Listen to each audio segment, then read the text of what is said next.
जोहार, आप सब देख रहे हैं झारखंड जोश और मैं हूं आपके साथ श्रेया रतन।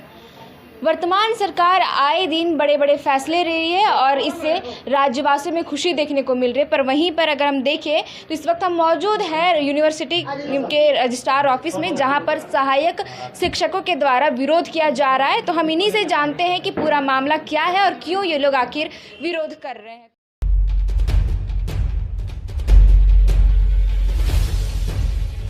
आप बताएंगे कि क्या पूरा मामला है जो आज आप लोग रजिस्ट्रार ऑफिस आए हैं और विरोध कर रहे हैं? जी 10 तारीख को रांची विश्वविद्यालय के स्तर पर अतिथि शिक्षकों की कुछ कॉलेजों के लिए नियुक्ति करने की बात हो रही है।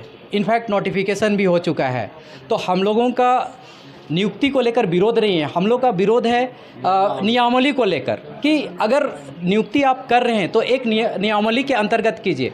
जैसे राज्य सरकार के जो विश्वविद्यालय चलते हैं ये यूजीसी के नॉर्म्स के अकॉर्डिंग चलते हैं। तो यूजीसी का नॉर्म्स है कि आप जो भी विश्वविद्यालय स्तर पर नियुक्ति करते हैं उनको एक निश्चित मान दे, ना कि घंटी आधारित दे। अभी जितने लोग भी यहाँ पर आप देख रहे हैं वो सभी लोग घंटी आधारित हैं। पिछले 2016-17 से लेकर अभी तक जितने भी चयन हुई है 2000 घंटी आधारित हुई है। और जिनको किन्हीं को 500 रुपया मिलता है, किन्हीं को 600 रुपया प्रति कक्षा, और छुट्टी के दिनों में कोई पैसा नहीं मिलता। तो जिस दर्द से हम लोग गुजर रहे हैं फिर से विश्वविद्यालय वही कार्य कर रही है। तो हम लोगों का कहना है कि नहीं, एक निश्चित मानदेय दिया जाए ताकि जो हमारे साथी आने वाले हैं वो हमारे जैसे समस्याओं से ग्रसित ना हो। तो हमारा यही अनुरोध है विश्वविद्यालय से, कुलपति महोदय से, कि आप इस नियमावली के तहत कीजिए जिससे सभी लोगों का लाभ हो, आने वाले भविष्य सुरक्षित हो, ना कि उनका भविष्य अंधकारमय हो।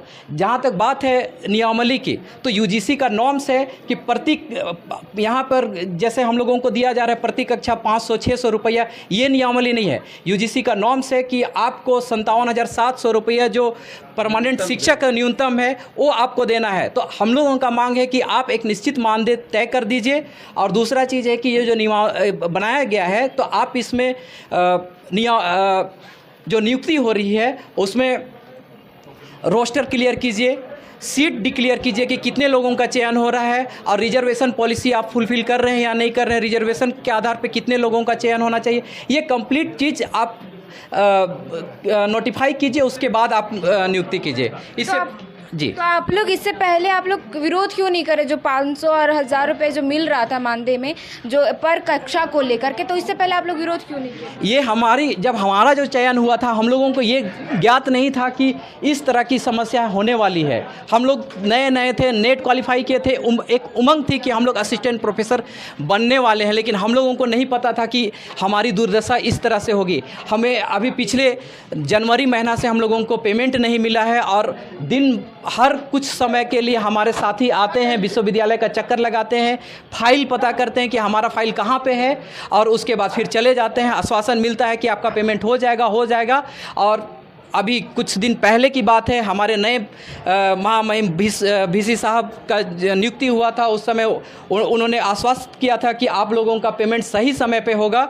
इनफैक्ट उन्होंने ये भी कहा था कि जब तक आप लोगों का पेमेंट नहीं होगा तब तक हम अपना पेमेंट नहीं लेंगे। लेकिन पूजा से पहले हम लोग घूमते रहे, लेकिन हम लोगों का पेमेंट हुआ भी नहीं। और विश्वविद्यालय के कई नॉन टीचिंग और बहुत सारे लोगों को बोनस और क्या जो भी फैसिलिटीज पूजा के नाम से पहले से पेमेंट हो गया। तो इस तरह से द्वयम दर्जे की हम लोगों के साथ व्यवहार किया जा रहा है, जो कि बिल्कुल अनुचित है, जिसके लिए हम लोग पूरे झारखंड के जितने भी अभ्यर्थी हैं उनको हम लोग सचेत करना चाहते हैं कि इस समस्या को देखते हुए आप लोग भी निश्चित मानदेय के आधार पर नियुक्ति के लिए आगे बढ़ें। धन्यवाद। तो क्या लगता है कि आप लोग इससे पहले भी कुलपति महोदय से आप लोग मिले थे, आश्वस्त किया गया था कि जब तक आप लोग को मानदेय नहीं मिलेगा तब तक हम भी नहीं लेंगे। पूजा पार हो गया, एक बार फिर से आप लोग रजिस्ट्रार ऑफिस का चक्कर काट रहे हैं, क्या कहेंगे? बिल्कुल, हम लोग जो है 2 अगस्त को हम लोग आए थे यहाँ पे। उस दिन बोला गया था कि 15 दिन के अंदर जो है आपका भुगतान कर दिया जाएगा, और क्योंकि फ़ंड की कमी हो गई थी, और जो कि फ़ंड की जो कमी थी वो फरवरी 22 से थी। और विश्वविद्यालय का ये कार्य देखिए कि फरवरी 2022 से फ़ंड की कमी होती है, और वो फ़ंड जो है अगस्त महीने तक नहीं मंगाई जाती है। तो इससे आपका यहाँ का जो कार्य करने की जो क्षमता है वो भी आप इससे आप माप सकते हैं कि इनका कार्य करने का क्षमता क्या है। उस दिन VC साहब ने अपने पूरे चैम्बर में सभी के सामने कहा था कि अगर जब तक आप लोगों का भुगतान नहीं होगा तब तक आप मेरा सैलरी नहीं दीजिएगा। उन अपने अकाउंटेंट को बुला करके बोले थे। लेकिन उसके बाद हम लोग को न्यूज़पेपर के माध्यम से ये पता चलता है कि यहाँ के जो 3rd ग्रेड है और 4th grade non teaching staff हैं उनको जो है त्यौहार का बोनस दिया जा रहा है, और हम लोगों को जो है वो जनवरी 2022 से जो भुगतान करना था वो जनवरी 2022 से तक भुगतान नहीं किया गया है। तो जो नया नियुक्ति होने वाला है, कल का डेट में आपके साथ भी ये परिस्थिति आएगी जो हमारे साथ आ रही है। तो इसलिए हम लोग इसका पुरजोर विरोध कर रहे हैं कि ये जो नई वैकेंसी है वो ना आए। एक तो वैकेंसी आप गलत तरीके से ले रहे हैं, और दूसरी बात जो है जब आप UGC के मानक दंड पे सारा चीज़ को आप अपना रहे हैं तो फिर एक समान राशि क्यों नहीं दे रहे हैं। आप बगल में चले जाइए, झारखंड यूनिवर्सिटी ऑफ ये जो आपका सेंट्रल यूनिवर्सिटी ऑफ झारखंड है CUJ, वहाँ पे 67,002 रुपया जो है आपको प्रति माह जो है घंटी आधारित को दिया जाता है 67,000, और हमको कितना दिया जा रहा है 10 से 15,000। अगर हम लोग एक एवरेज निकाले तो क्या हम लोग जो है हमारा एजुकेशन क्या जो है नेट हम लोग नहीं है, PhD हम लोग नहीं है,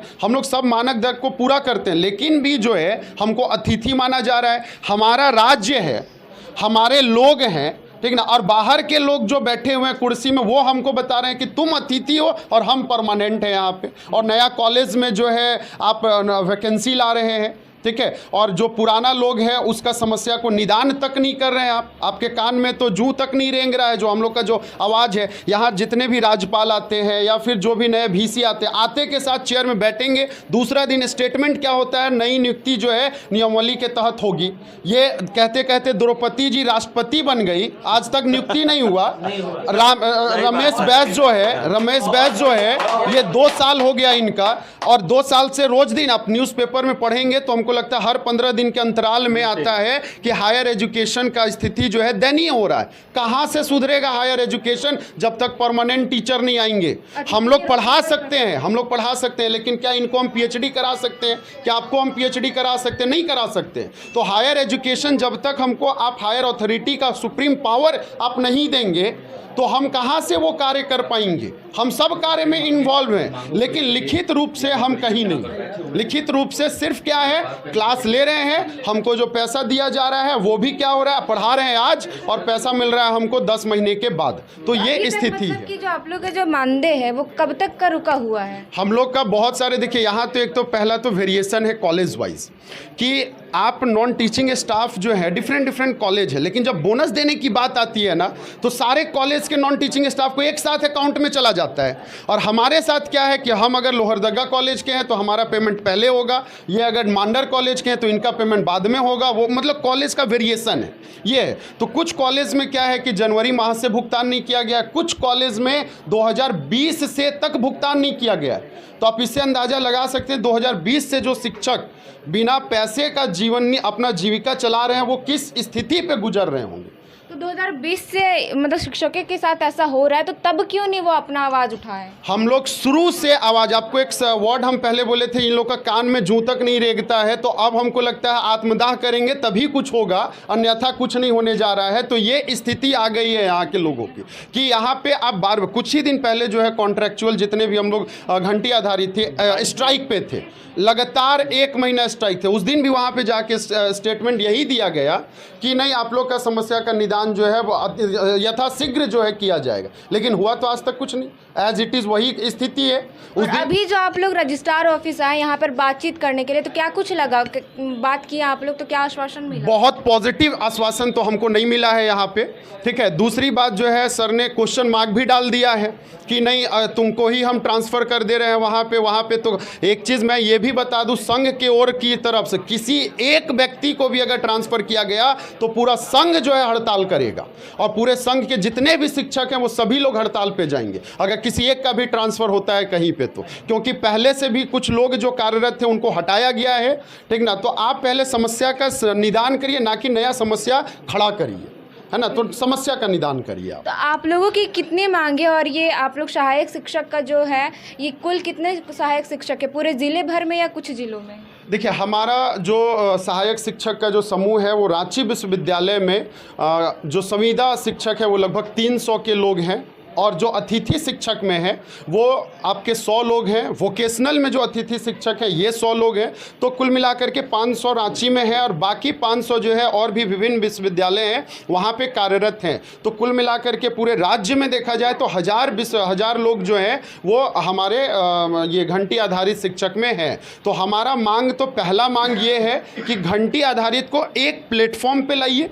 आप डिस्क्रिमिनेशन नहीं करिए। आप 600 है, आप किसी का 500 है, किसी को 300 है, किसी को 400 है, तो आप सभी को 57,700 रुपया जो यूजीसी का जो मानक दर है उसको आप दीजिए, है ना। तो 57,700 जो है उस वो मांग है, पहली मांग। और दूसरा जो है आपका जो एक प्लेटफॉर्म पे लाइए और उसके बाद फिर आप नियमावली के तहत वैकेंसी कराइए, हमको कोई दिक्कत नहीं, ठीक ना। तो हम वो वैकेंसी के विरोध में नहीं है, हम वैकेंसी के हित में है, क्योंकि वहाँ पे छात्र पढ़ रहे हैं, उनका भलाई होगा वहाँ पे टीचर जाने से। लेकिन वो टीचर का कोई कुछ नहीं होने जा रहा है, टीचर का भलाई नहीं होने जा रहा है। तो हम चाहते हैं कि विद्यार्थी का भी भलाई हो और शिक्षक का भी भलाई हो। तो इसलिए जो है हम लोग ये लड़ाई लड़ रहे हैं। आप क्या कुछ कहेंगे इस पूरे मसले को लेकर के? देखिए, इस मसले को लेकर तो हम यही बोलेंगे कि जो पहले से शिक्षक हैं यहाँ, उनका समय भी जा रहा है और सम्मान भी जा रहा है। कहने का मतलब है कि संविदा से कभी सम्मान की प्राप्ति नहीं हो सकती है। तो संविदा बहाली का हम लोग विरोध कर रहे हैं। हम लोग चाह रहे हैं कि जो इस परेशानी से क्या है कि आदमी, घर का गार्जियन क्या अपने कष्ट सहता है तो अपना बाल बच्चा का भविष्य के उज्जवल के लिए।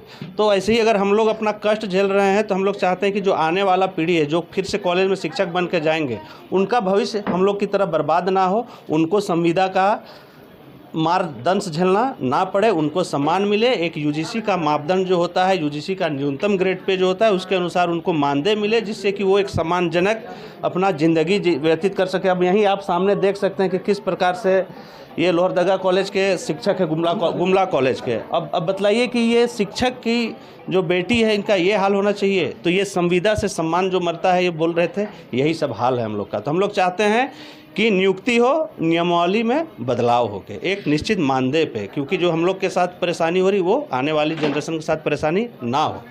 अच्छा, जैसे कि आप लोग की ये मांग है कि नियुक्ति नियमावली को लेकर के, और हेमंत सोरेन की बात करें तो लगातार कई बड़े फैसले किए जा रहे हैं जिससे राज्यवासियों में भी खुशी देखने को मिला। तो क्या लगता है कि सरकार आपके हित में भी ये निर्णय लेगी कि नहीं लेगी? क्या आश्वासन? देखिए, हेमंत सरकार ने जो अभी तक जो नियमावली बनाई है वो माध्यमिक शिक्षक या हाई स्कूल या +2 के लिए बनाई है। हायर एजुकेशन के लिए अभी तक उन्होंने कोई कदम नहीं उठाया है और पता नहीं वो कब उठाएंगे। उनका जो अभी तक जो डिसीजन लिए हैं वो स्वागत योग्य है, उनका हम लोग सभी लोग स्वागत करते हैं। लेकिन हायर एजुकेशन को लेकर के वो उन्होंने भी अपना कान, आँख, नाक सब मुंह बंद करके रखा है। वो ना कहीं पे स्टेटमेंट दे रहे हैं, अभी तक ना कुछ कर रहे हैं। आप कॉलेज पे कॉलेज खोल सकते हैं, आप सरकार, कॉलेज खोलने का जो अधिकार होता है वो सरकार के पास होता है।